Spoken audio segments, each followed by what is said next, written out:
Good morning, Year 7. It is Miss Sullivan here. Hopefully last lesson everybody managed to complete the task which is in front of me now. So you would have copied out the diagram that says background, horizon line, midground and foreground for our landscapes project. You would have had a go at the crosshatch, waved lines and wiggled lines task, and then you would have created your own mini sketch landscape like so.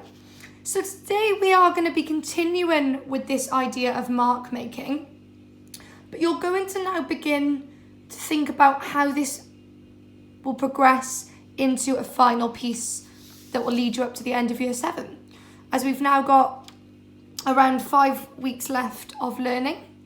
So you are going to actually in fact be creating your own landscape painting inspired by David Hockney and inspired by some of the artists we're going to look at today. And hopefully by the end of the year, end of these weeks, these series of weeks, you will create something along these lines. Hopefully painted, if you've got some kind of paints at home, or it might be that you do it in oil pastels or crayons or even coloured pencil. But I am going to teach you as if we are doing this in paint.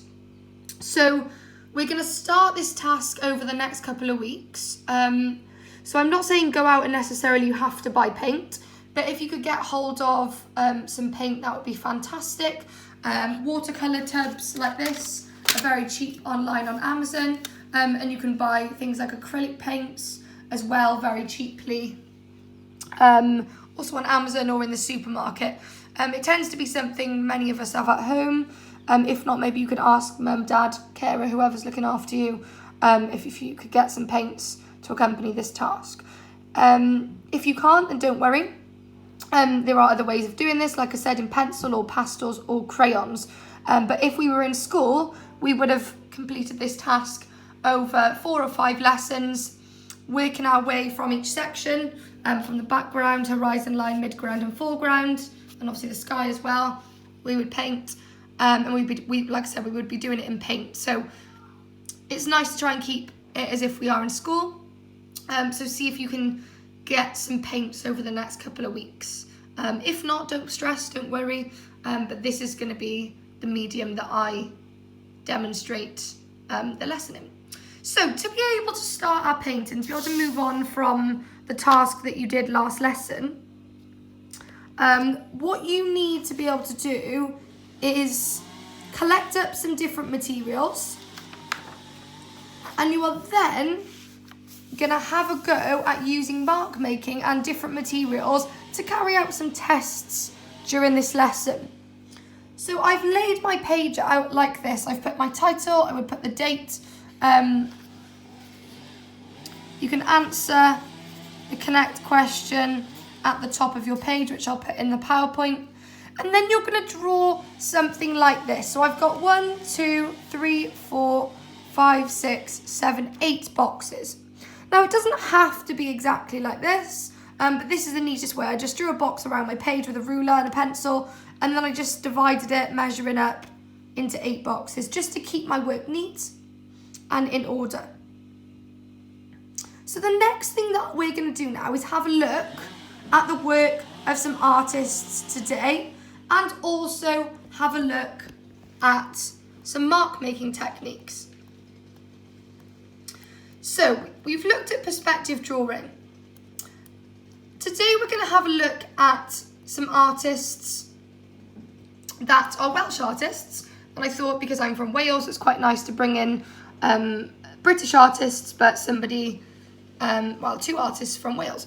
So the first task I would like you to do today is I want you to just have a look at these 2 paintings. So we've got the painting on the left is from an artist called Gwyn Roberts, and the painting on the right is by an artist called Gwilym Pritchard. Please excuse the noise in the background of my video. The window is open and it appears that somebody outside is doing some DIY. So I do apologise. However, I want you to consider and compare. After last week you did some great analysing. So this week I want you to compare and consider the differences in these paintings. and I would like you to write them down. So I want you to consider what makes them successful.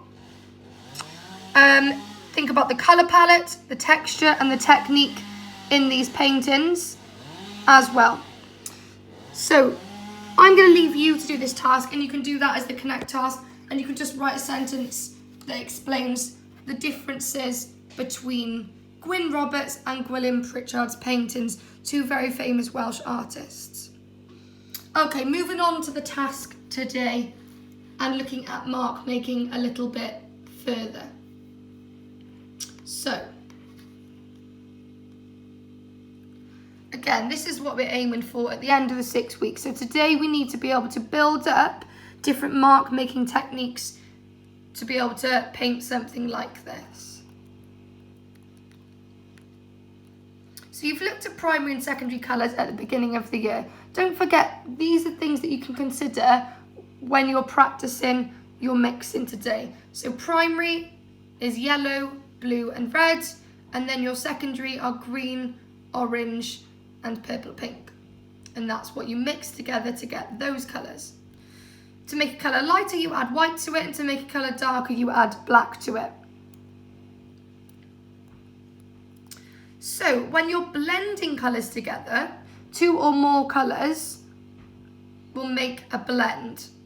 So you can layer them on top of each other like this one, and I'll show you this process in a moment. Today we're going to look at some of the techniques that you looked at last week, but in painting terms. So hatching is where you've got the parallel lines that are opposite each other. Cross hatching is similar to hatching, but the lines overlap in like a crisscross diagonal line. Scumbling is similar to the scribbling, and the lines are random and broken. And then pointillism is a series of painted dots. So those are some of the techniques that you're going to put on your page today. And as you can see, I've labelled them on my paper in order to remind myself and keep track of the task that I am completing. So now I'm going to show you some of the techniques. As well as these techniques, we're going to use some different materials to do this. Now, I've decided that I'm going to use watercolour for my techniques, because I feel that watercolour is easy to blend, and it's probably the cheapest palette to purchase if you are looking to buy some paints because you don't have any. So I've just got a standard watercolour palette. I think it was between £5 and £10 online. You can buy them a lot cheaper as well. So I am going to do my landscape. I'm going to paint my landscapes, eventually using bright colours. Okay, so in order to start this task, like I said, you will need some paints, whether it's watercolour, acrylic. It might be that you don't have these and that you use coloured pencils, but I'm going to show you it using watercolour paints. So, what you will need is to collect up some different items from around the house to be able to effectively complete this task to show your techniques. To create a landscape painting, to get the most successful and interesting effects, and to create texture in the piece of art, it is often most successful to use different apparatus and different materials to create this technique. So that's what I'm going to show you today. So some of the items that I've collected, I've obviously got a standard paintbrush, and I'm going to be using that as well. I've collected some lollipop sticks, I've got some scissors, I've got some textured paper and crepe paper. I've got an old paintbrush, I'm going to use the end of that for something. I've got some different office stationery, some clips and things, some sponges that I've just ripped up. I've got an old tea bag, an elastic band, and just a bit of card. So these are some of the materials I'm going to use. You might have completely different things at home, but I just want you to collect up some different items and just have a play around, have an experiment. Okay, so the first thing I'm going to do is I'm going to use my paintbrush. In each box, I'm going to be doing several small little painting tasks. So several small tasks that will go with each of the techniques that I've shown you. So first things first, I'm going to use my palette to mix up some colours, and I'm going to use some greens throughout, because green makes me think of landscapes, and you will see green in every landscape view that you look at. So I'm going to just add a bit of water to my brush and mix up some paint so it's quite watery. I'm then going to mix up a lighter green as well because it's nice to have a contrast and to show the blending techniques as well. So first things first, hatching. So hatching is a series of lines like this that are next to each other built up. So that is hatching, a series of lines built up. So I've had a go with my paintbrush, and the next thing that I'm going to do is I'm going to use a different material to test out and try hatching. So what could I use? I'm going to have a go at using a sponge. So I'm going to dip it in some water, add some paint, and I'm going to see if I can create it using a sponge. So doing the same thing, but I'm just dragging my lines. So it doesn't work as well, it creates more block patterns, but it does create some texture. Now I'm going to have a go at another material. So I've got part of my old sewing box. Again, I'm going to add a little bit of paint to it. It can get a bit messy, this task, so please be careful. And then I'm just going to drag that in the same kind of technique there. So you can see I've created some really thin lines with that. Some thin parallel lines. Let's have a go at something else. I'm going to have a go at my Lollipop sticks. I'm going to get that bit wet. Add some paint. And again, I'm going to drag that through my page. And that creates quite an interesting uneven kind of line. They're not very straight, but I quite like the technique that it creates. So you're going to do that for all of these different techniques. So I'm going to move on now to cross hatching. So cross hatching is overlapping lines. So I'm going to do the first one. I might choose a slightly different colour for this one. Maybe I'll add a different shade of green so it stands out and I remember the technique. Add a bit of yellow to it. Create like a light green. So cross hatching is parallel lines like this, but then layered diagonally over each other.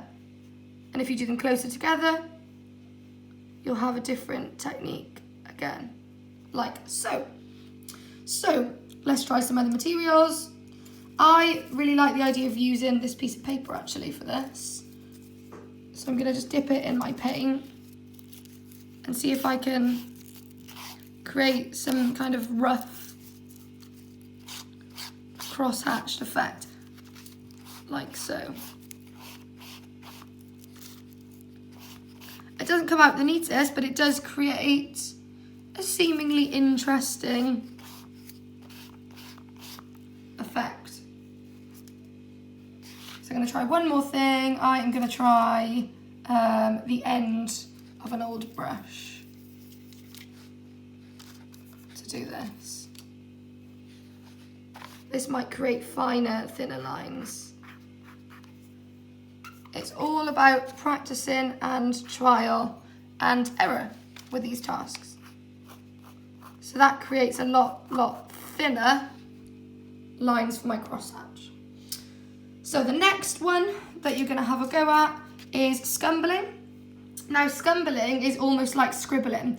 So I'm going to show you it in pencil again. I think I'm going to use a different colour, use a brown colour for this one. Scumbling is really quick, consecutive lines. This often works really well with clouds in the sky. So again, I'm going to try it with a different material. I'm going to use a bit of sponge this time because I think that would create a good effect. Really quick circular motions like so. And you can do as many or as little as you like on each of these. I'd like to see maybe 2 or 3. Finally, I'm going to have a go at using an elastic band this time at scumbling, see if this works. So the elastic band creates a really fine texture, which gives it a really nice contrast between these two. Next one then, pointillism. So pointillism is all about using dots in your work. So again, I'm going to use a darker brown this time so it stands out from the others. Pointillism, just with the paintbrush, is lots and lots of dots. Something that can take quite a long time and differ massively depending on how quick and how slow you are. So pointillism dots. Often you'll see them really close together, really carefully done. So for this one, again, I'm going to try the old end of the paintbrush because I think it's really, really solid on the end of a paintbrush. So it should create the same kind of dots and they should come out really neat. Neater than the paintbrush. So as you can see, they come out really, really, really neatly. So that's quite a nice one using the end of a paintbrush.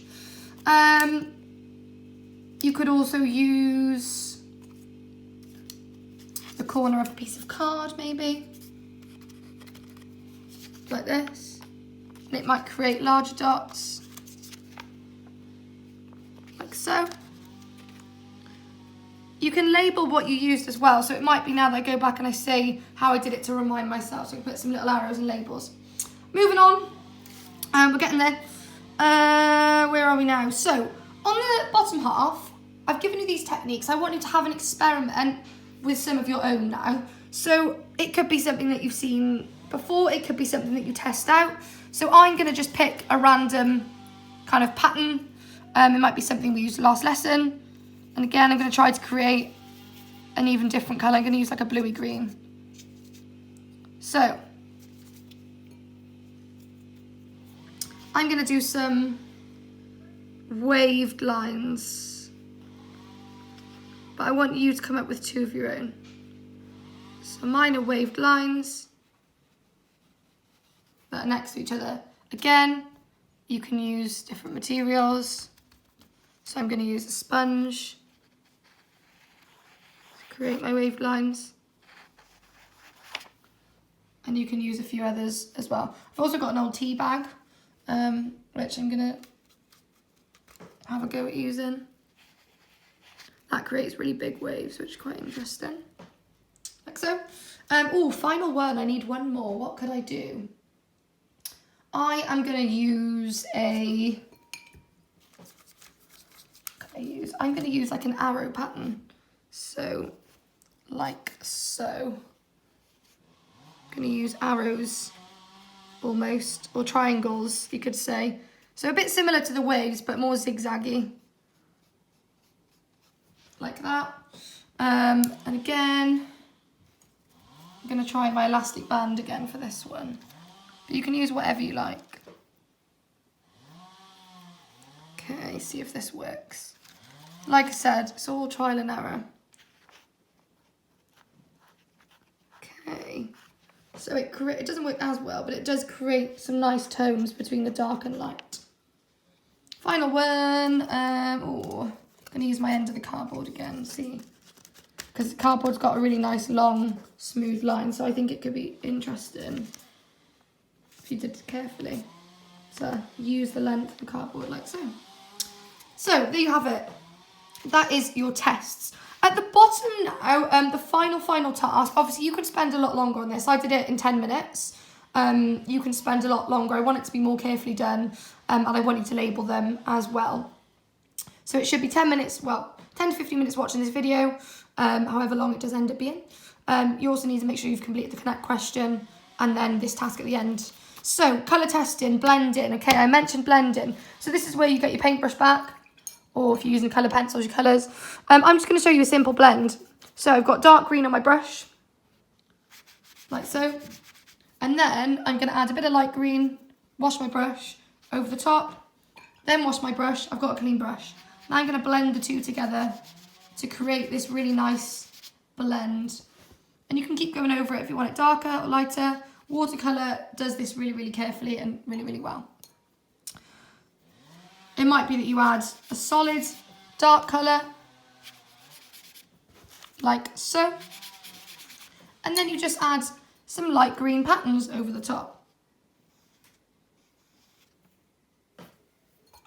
It might be you add a lighter colour, just one base, and then do the opposite and add some dark green over the top. It could be in any pattern. So experiment with blending in colours next to each other, like so. So this is just circular motions. And there you have it. So that one was two colours with water blended. This one was a dark colour with light green over the top. This one was a light green with dark green over the top, and then these I did circles spreaded around each other. So I want you to have a go at this task today.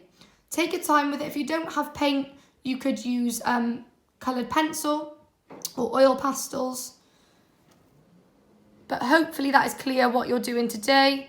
I'm not going to get you to do a what went well and even better if, because this is purely a mark making testing page, and it is all about testing and trialing. There's not really a right and wrong. So just make sure you answer that analysis for the Connect.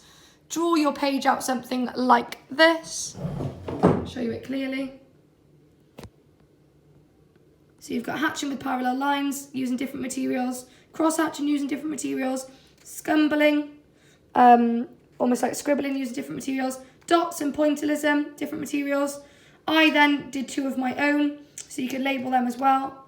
I did waves, and then I did zigzags using different materials, and then I tested out some blending techniques along the bottom, and I'll put some resources to help you with that. Hopefully that's clear, Year 7. Hopefully now you've got you understand the process of why we're doing this, and then after this week we'll start to create something like this, your own composition.